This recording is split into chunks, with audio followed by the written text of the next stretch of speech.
आज की दुनिया दोस्तों अति दुर्लभ केवल परम पद संत पुराण निगम आगम बद राम बचत सोई मुक्ति गुसाई अनिच्छित आवई बरियाई ज्ञान पंथ कृपान के द्वारा पर भक्ति मार्ग का बड़ा सुगम बताया गया है। भक्ति की साधन कहूँ बखानी सुगम पंथ मोई पावई प्राणी कहू भक्ति पथ कवन प्रयासा जोगन मख जप तप उपवासा सरल सुभावन मन कुटिलाई जथा लव बसंतोष सदाई जानव नहीं कुछ भजन उपाई मानस किस्कंदा।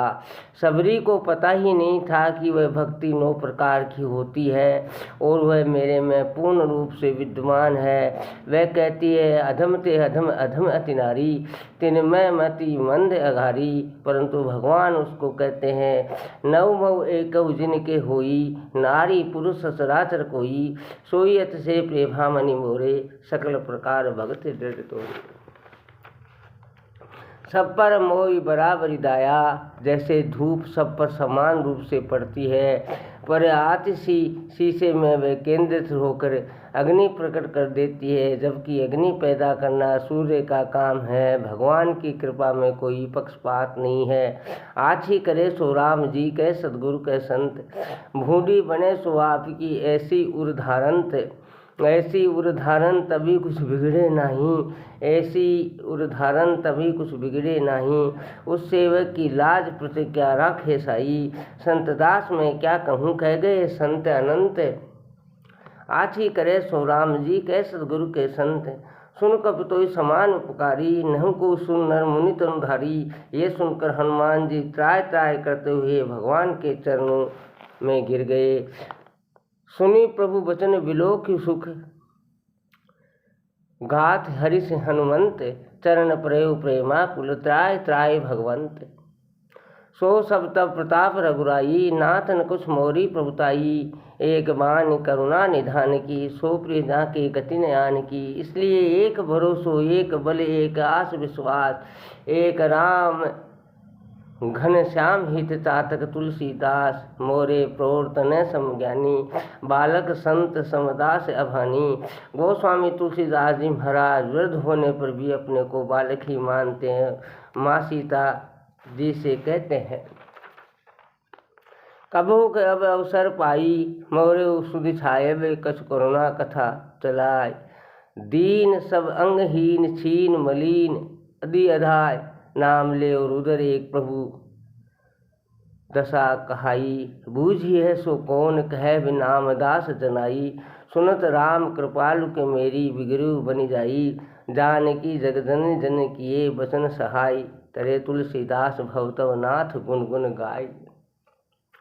सरल स्वभाव न मन कुटलाई कपट गांठ मन में नहीं सब सु सरल स्वभाव नारायणता भगत की लगी किनारे नाव। जीने की राह पंडित रमेश चंद्र कोतला। दोस्तों पर जीवन को देखना ही धर्म है।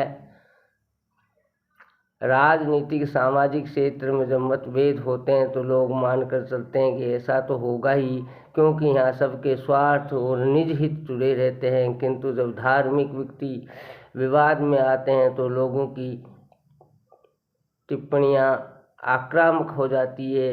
ये कहना बड़ा आसान हो जाता है कि जिनके भरोसे लोग जीवन की शांति ढूंढने निकले हैं वही लड़ रहे हैं, लेकिन धर्म के क्षेत्र में बहुत कुछ अनदेखा है।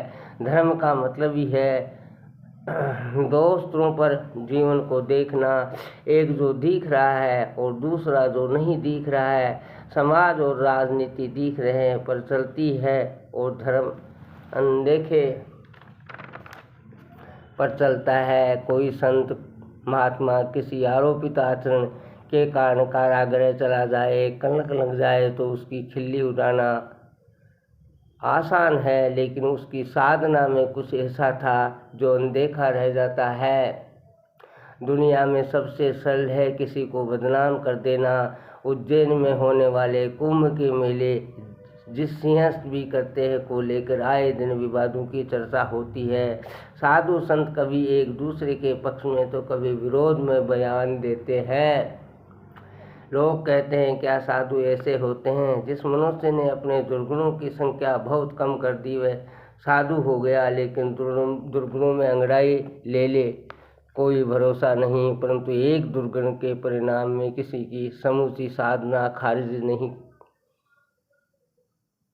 नहीं की मस्ती है, जिसमें वह किसी का लिहाज नहीं पालता है, जिसमें वह किसी का लिहाज नहीं पालता। फकीर जैसी मस्ती के विवाद और संसार में निजत में डूबे हुए लोगों के विवाद को अंतर जिस दिन समझ में आएगा, उस दिन हम धर्म के क्षेत्र की वृत्त की आलोचना बंद कर देंगे, क्योंकि जब धर्म की बिना समझ आलोचना की जाएगी, नुकसान धर्म और धर्म को मानने वालों को ही होगा। सब्सक्राइबर प्रिय मित्रों।